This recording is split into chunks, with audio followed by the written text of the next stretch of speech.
Well, hello class. Here we are already on chapter 16. Oh, I'm sorry, chapter 15. And we are going to be covering motivation.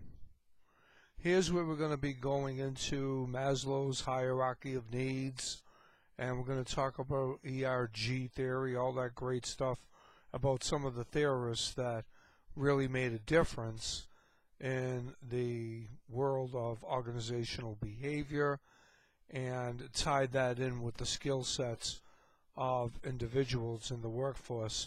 So the theory behind the theorists, if you will, was that the culture was just as much an important part of the organization as the skill set. So, having said that, let's look at the chapter overview. Well, when we talk about motivation, it describes the forces within the individual that account for the level, direction, and persistence of effort that we expend at work. Most people are interested in motivation, but they don't really know what causes people to be motivated. Many tend to hold strong biases concerning the process in which motivation is achieved. So essentially, this chapter will give you a well-rounded perspective of the different factors that influence individuals' motivation.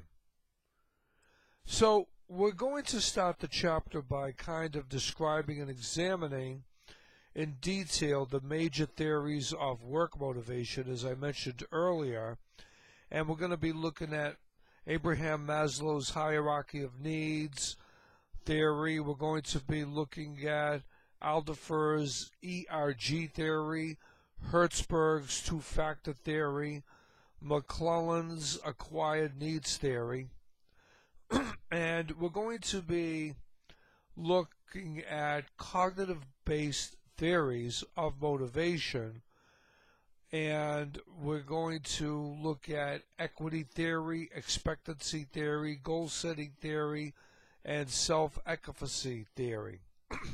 That's a mouthful. Reinforcement theory is essentially going to be environmental consequences to explain how motivation occurs. So it's going to go into a little bit about job design and how the culture, design of the structure of the organization can motivate employees. And it might be a good segue. This week I'm going to assign you the Zappos case, not Zappos, I'm sorry, the Twitter case, which we already kind of touched base on a little bit. And I am going to look at, more how are they motivated at Twitter. Maybe compare and contrast that to Zappos. Job rotation, job design, enlargement. And then the chapter is going to kind of sum up with an exploration of how alternative work scheduling can be a motivating factor for employees.